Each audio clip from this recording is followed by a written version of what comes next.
کارکردن بۆ گەنجان و گرنگجیدانی زۆر بەمچینە لە لیستی 105 یەکێتی نیشتیمانی کوردستان بە سەرۆکایەتی قوبات تاڵەبانی گەنج ڕەنجی داوەتەوە و لەبیر نەکراون گەنجان گرنگجی تایبەتیان پێدراوە بە جۆرێک ژمارەیەکی زۆر لە کاندیدانی یەکێتی و سەرۆک لیستی 105 گەنجن یەکێک لە بچووکترین کاندیدەکانی لیستی 105 یەکێتی بە سەرمەشق و ڕێزکەشکێن دادەنێت کە گرنگجی بەسەر جەمچینەکان داوە بە تایبەت چینی گەنجان.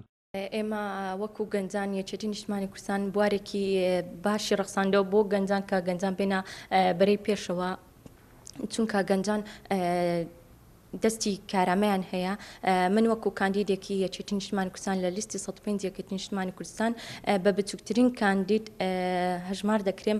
ئەمەش ئەوە دەردەخات کە یەکێتی نیشتیمانی کوردستان بەدەر لە چینەکانی تر حیزبەکانی تر کاری زیاتر لەسەر تشکی خستۆتە سەر بواری گەنج.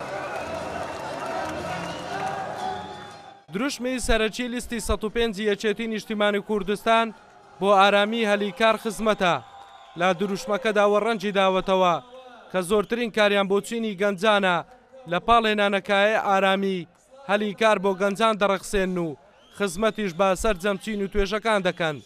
یەکێتی نیشتیمانی کوردستان بۆم پرۆسی هەڵبژاردننی پەرلەمانی کوردستانە هەر یەکێک لە سێ دروشمەکە دوانیان پەیوەست دەبێت بە زیاتر لە توێژەکانی تر بۆ گەنج ئەویش بریتێ لە هەلیکار و خزمەت. بێگومان یەکێتی نیشتیمانی کوردستان لە ڕێی کاندیدی ژمارەیە کاندیدی گەنجەوە لە ناویشە بۆی پەرلەمان بکەنە وێزگەیەکەوە تاکو لەوێەوە کار بۆ گەنجان بکەن.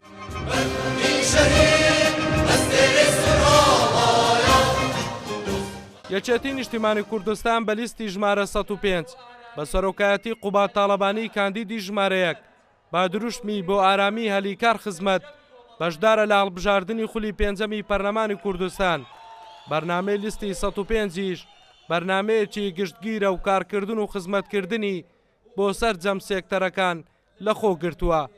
هەڵگورد ئەحمەد کورتسات نیوز هەولێر. شاری هەولێر بگەڕێنینەوە بۆ هەموو هەولێریەکان.